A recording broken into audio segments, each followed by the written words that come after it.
Hello, my name's Tom. I'm a countryside activities officer at the charity Open Country, where we help people with disabilities to access and enjoy the countryside. I'd like to thank you for listening to one of our audio walks here on YouTube. If you enjoy our outing today, please give it a like and consider subscribing to the Open Country YouTube channel, where we offer regular audio walks into the Yorkshire countryside and beyond. So let's put our best foot forward and venture out on today's audio walk.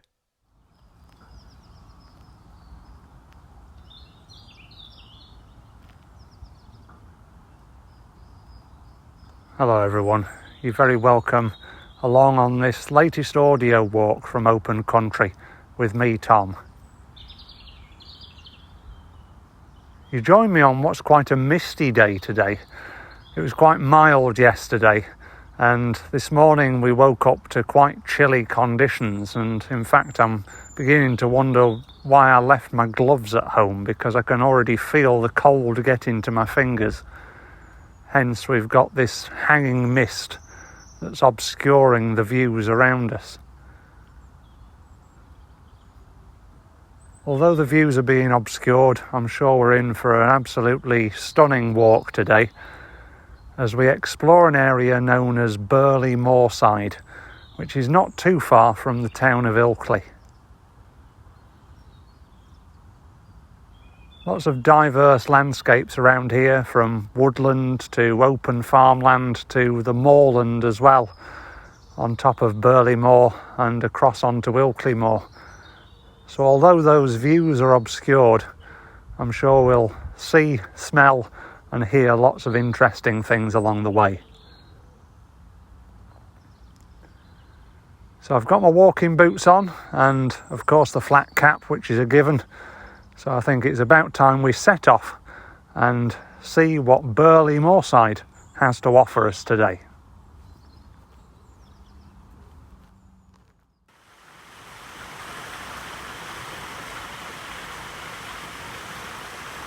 We started the walk by walking through an open field full of sheep. To the right was a dilapidated farm building, which was obviously still in use because there was machinery dotted here, there and everywhere, and fresh bales of hay ready to feed the animals.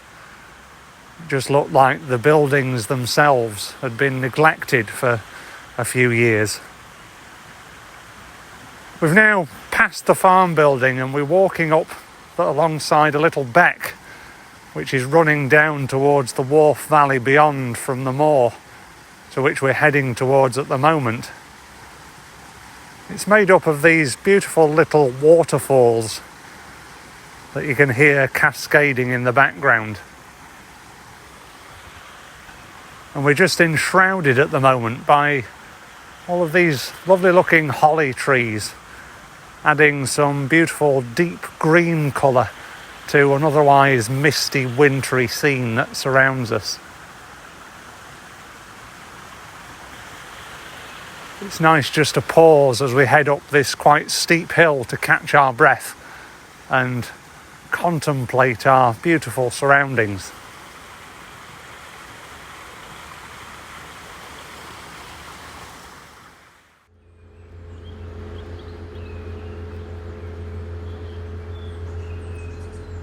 There's some action going on in the field to our left now. You might be able to hear the whirring of a tractor engine in the background. It sounds like they're ready to muck spread ahead of fertilising the fields for the summer and spring season. To the left is a beautiful area of woodland.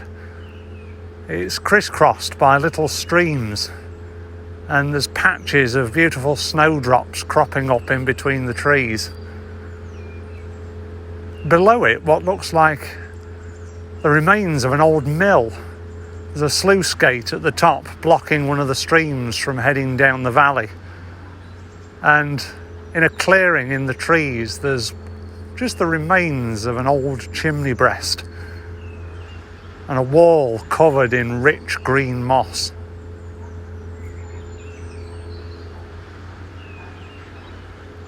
Through the sound of that tractor engine in the background, You can just hear the piercing sound of the bird song,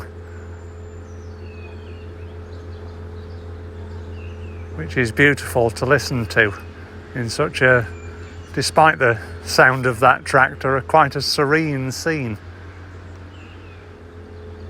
As I look up into the trees, I can see the remains of a few nests, which I'm sure will be back in use within a few months. And these wizened, brown-looking trees will be bursting forth with life once again.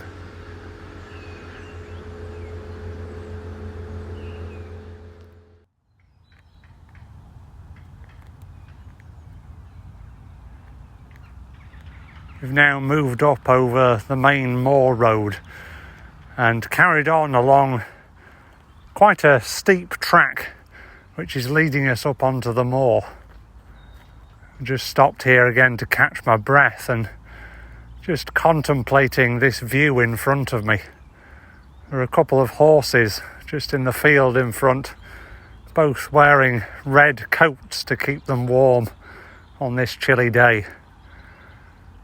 As I've walked up the hill, it's become more and more exposed, and that cool, damp mist has started caressing my face, cooling me down as my heart races to keep my body going as we clamber up this steep slope. I can just about make out the trees and houses in the Wharfe Valley below, although it's very hazy. The mist's completely blocking my view to the hills beyond. Usually from here you'd be able to see the likes of Armscliffe Crag and the telecommunications mast on top of Norrid Edge, but they're definitely out of sight today. It does actually make you appreciate the things that you can see in front of you more. When I can't see to that distance, I start looking closer to home and admiring, for example, the beautiful yellow and gold and silver lichen that's dotting the dry stone wall in front of me, separating me from those horses in the field.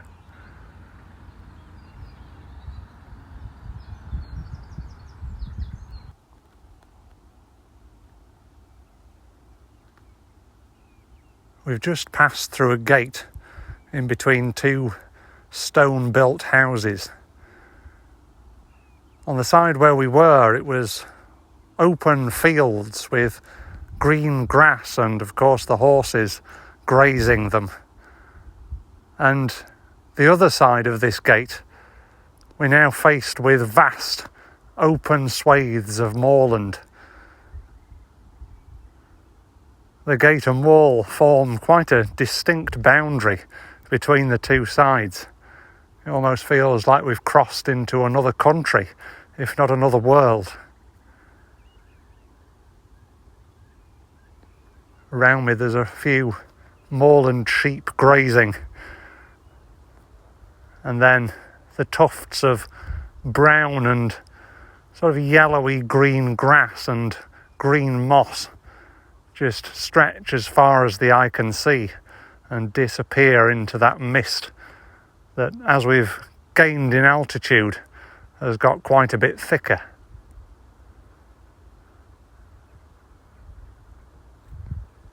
The sky above is just a mass of grey.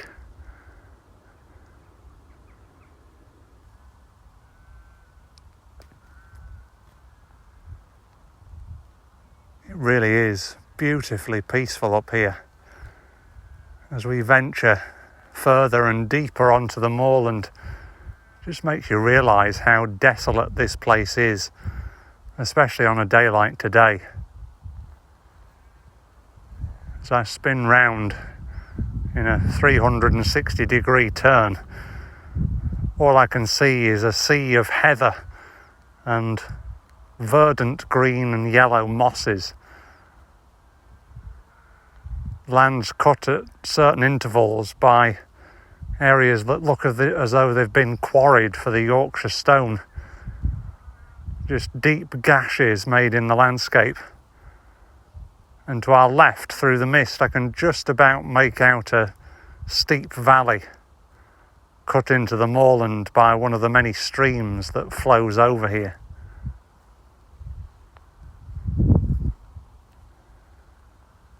Apart from the slight breeze, the only time I've heard the silence shattered has been from maybe the odd aircraft flying high up in the mist above, and the odd chortle from one of the grouse that call this moorland home.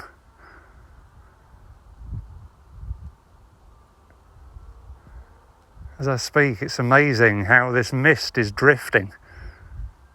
1 minute you can hardly see anything in front of your face, and then the next minute the wind blows it through, and you can start to make out the contours of the landscape beyond. I'm sure in a moment it'll be back to the old can't see your fingers in front of your face job. But until that moment comes, I'm just going to keep going round in 360 degrees and keep contemplating and enjoying this beautiful, desolate landscape.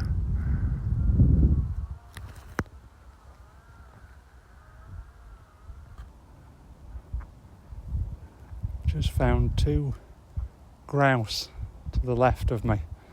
One male with beautifully iridescent red eyebrows, and a female which is all brown.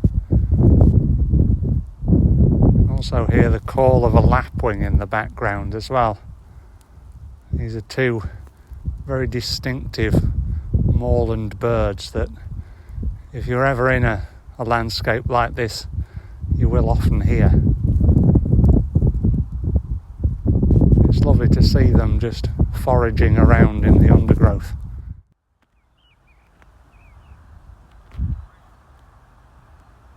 After spinning round in 360 degrees for a few times, admiring the moorland landscape, I realised that does make you quite dizzy after a while, so decided to make our way back down off the main body of moorland, passing those 2 grouse along the way. We now find ourselves on the ridge of the moor. The mist has really cleared now. Don't get me wrong, it's still very hazy, but you can certainly see a lot more than you could about 10 minutes ago.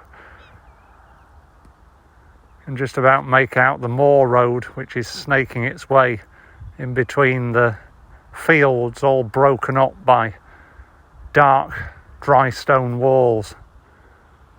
And peering my head just around the end of the moorland where we are at the moment, you can make out the towering rocks of the Cow and Calf on Ilkley Moor. The mist cleared enough now as well to see the towns of Burley and Menston in the valley below. You can make out the distinctive red roofs of a housing estate in Burley and Wharfedale.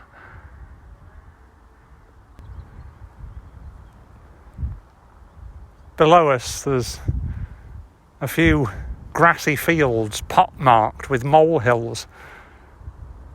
In one of them there's a solitary black horse, and in others they're dotted with the iconic stature of woolly sheep, making the most of that grass.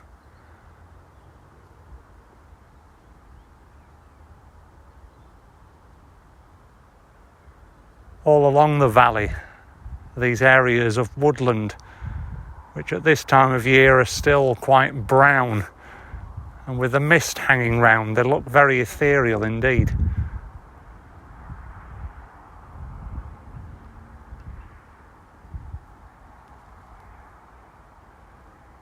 We'll continue walking along this ridge for a little while before dropping back down and completing our circuit of Burley Moorside.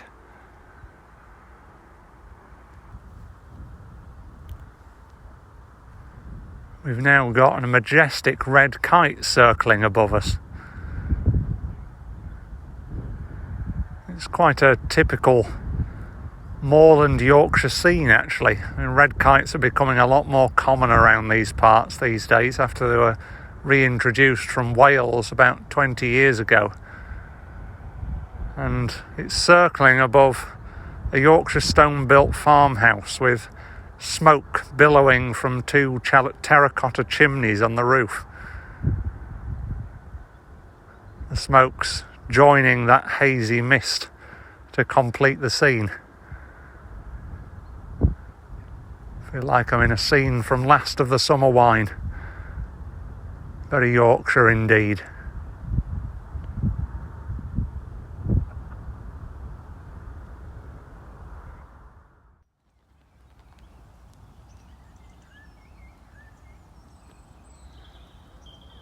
We've now crossed back over the threshold of the moor, across the moor road, and we're back into rural fields that's punctuated by very impressive looking houses with beautiful gardens. We've nearly done full circle now. As you may be able to hear, we've gone from the cry of the grouse and the lapwing up on the moor to the ambient echo of garden bird song. Just goes to show how habitats can change very quickly just by crossing through a gate or clambering over a wall.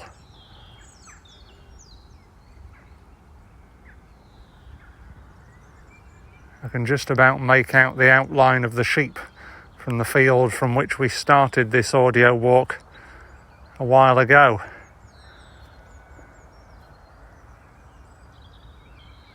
The moorland, as dramatic as it was, now seems like a distant memory as we head back towards civilization and the end of our walk. Hope you've enjoyed joining me on this explore of Burley Moorside today. If you have, then please check out more of our audio walks at opencountry.org.uk. Until next time, I'll speak to you later. Thank you for listening. Thank you for listening.